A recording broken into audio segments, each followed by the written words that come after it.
Sack Amorim, sack Amorim. Oh yeah, oh.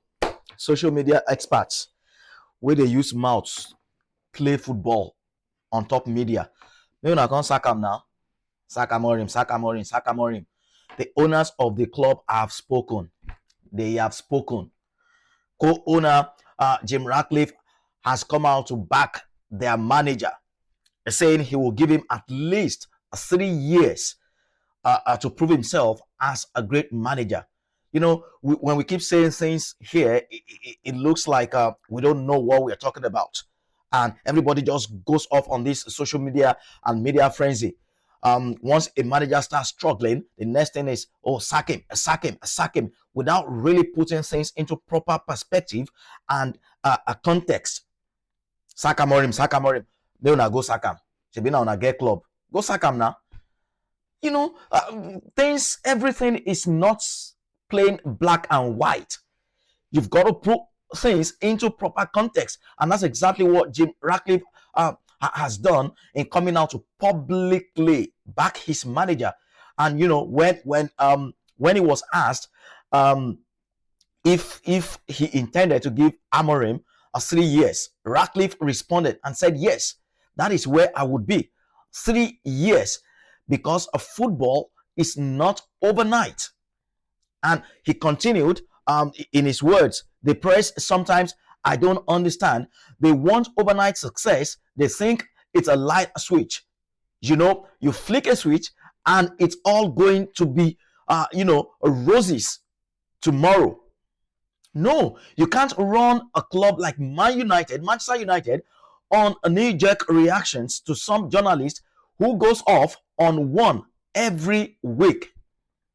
Well, those are his words, not mine.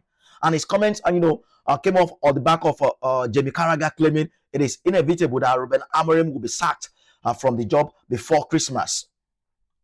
They are always like that.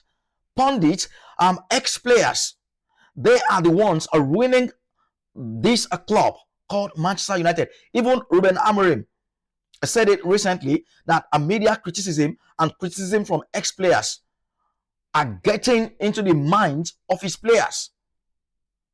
They've hired a manager. Let him do his goddamn job. Yes, results are not great right now. Jim Ratcliffe alluded to that fact. But they also understand that it won't be overnight. We can say that performances have, drastically improved from what we saw last year. And I keep saying it here, contextually, how many players has Ruben Amorim brought into the club? Just about 4. And we can see the quality some of these new signings brought into the club. Every single thing, when something is not going right at the club, the next thing is sack the manager, without putting things into proper perspective. Right? It is shocking for me. You look at the rubbles, the staggering problems at Man United that Ruben Amorim walked into. It is not the same compared to other managers. And Ratcliffe also alluded to Mikel Arteta and how he had some topsy-turvy moments in his early years at Arsenal. And look at where Arsenal are. Yet they haven't won a major trophy yet, but you can see he's been able to steady the ship over the years. He's been there for like 6-7 seasons now. And then Ruben Amorim hasn't even had a full season at the club. And everybody in the media, it's sack him, sack him, sack him. That is the only song, the only thing I hear on a daily basis. And the owners now have come out to realize some of the mistakes they made in the past, the pattern. And I keep saying it here as well. For those who have been following some of my videos on this page, you look at most of the managers post Sir Alex Ferguson, they haven't got enough time and backing to succeed. It all started with David Moyes. He didn't get enough time and backing before he was fired. And you look at the job is done at West Ham and now with Everton. What about Louis van Gaal, one of the most decorated managers in the game's history? He wasn't given enough time to succeed. And then came Jose Mourinho, the serial winner. one of the greatest managers of all time.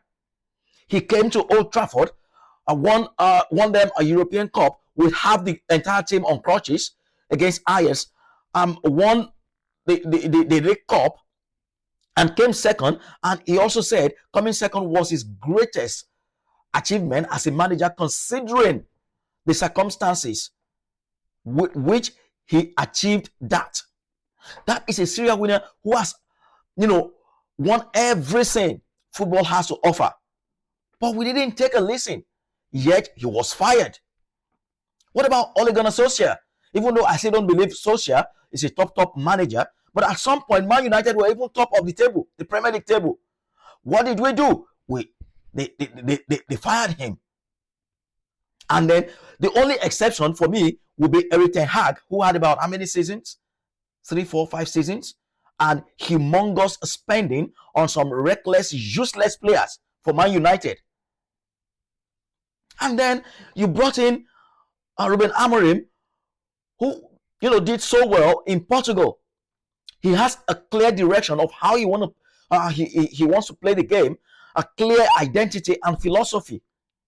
And that is another thing with a lot of football owners who, for me, are clueless about how football should be run or how a football club should be run. You're going for a manager. You interviewed him. You know how he's going to play. You know that some of the players you've got presently in the club are not suited to the way the manager is going to play. Then why hire him? If you know you will not be ready to give him enough time. It's as simple as that. We can all see what Ange Postecoglou is going through right now as a Nottingham Forest manager. The Ange ball isn't working. 7 games, 0 win for Ange Postecoglou. Not because he's a bad manager, no. But because the players is inherited at that club, they can't play his style. It's as simple as that. And unfortunately now he might be sacked because he won't be given until January to sign any player that will fit his playing style.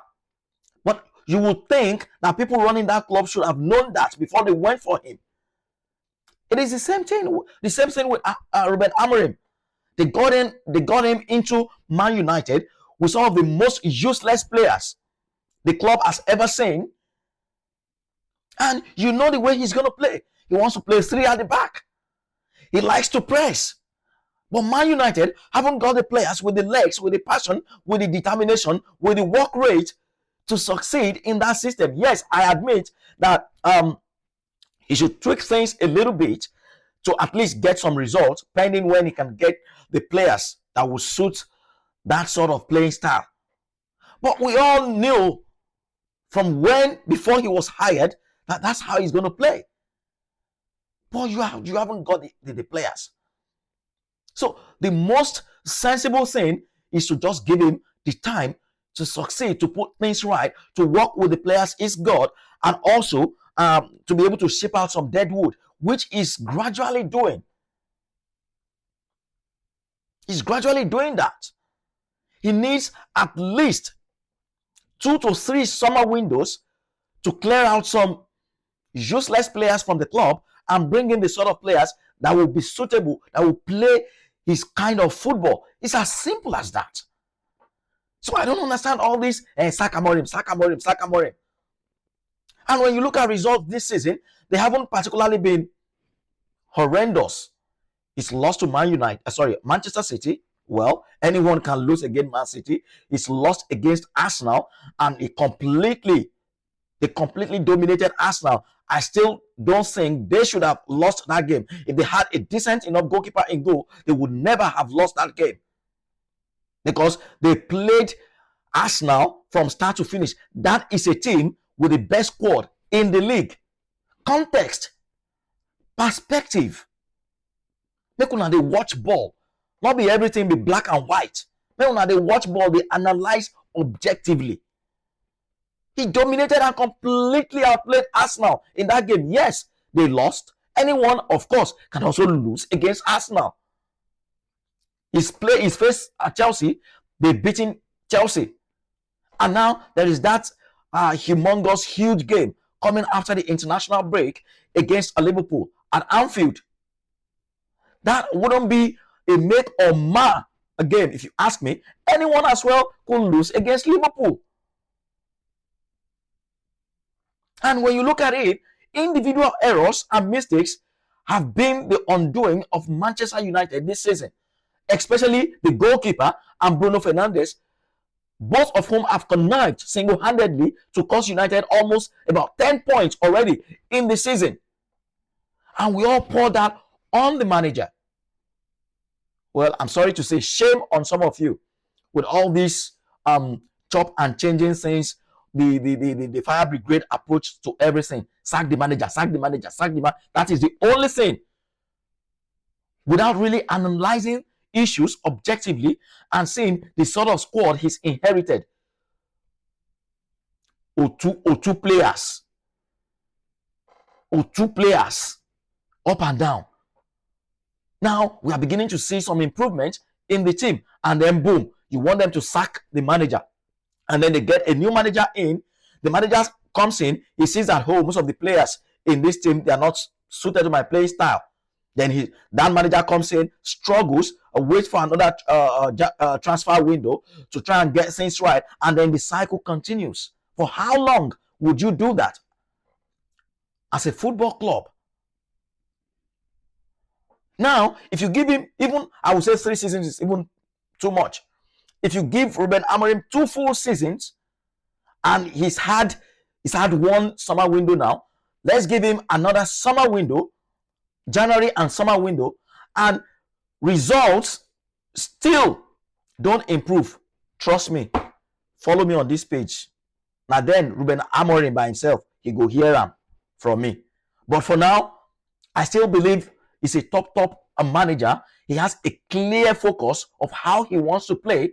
He knows what is wrong at the club. He speaks the truth. And those are the sort of a manager that you want to entrust the development of your football club in their hands, not some hypocrites. So, all of now we want sack him. You want to go sack him. Sack Amorim, and turn them to hit song. Now they release them back to back every week. Sack Amorim, especially that lousy, lazy journalist or pundit called Jamie Carragher. No wonder he didn't win anything in his career. And I love the way Jose gave it to him once. That talk is cheap. It's easy to sit down in the studio and speak ill and plot the downfall of managers and speak ill about players when you yourself didn't win anything. And Jose was like he's not even qualified to analyze the game. And it's not the only one. It's not the only one. He's got some cohorts who also support some of the things he says. All those class of 92 ex-players, they just come on air and come up with some ridiculous terms and come on. All right, guys, let's hear in the comment section if you think Jim Ratcliffe and Man United have made the right decision to back their manager for another 3 years, or you think he should be sacked now. We want to hear in the comment section. And don't forget to share this video, or like and subscribe to the channel for more interesting content like this. I'm your boy Mayor Case, and I'll see you in the next one.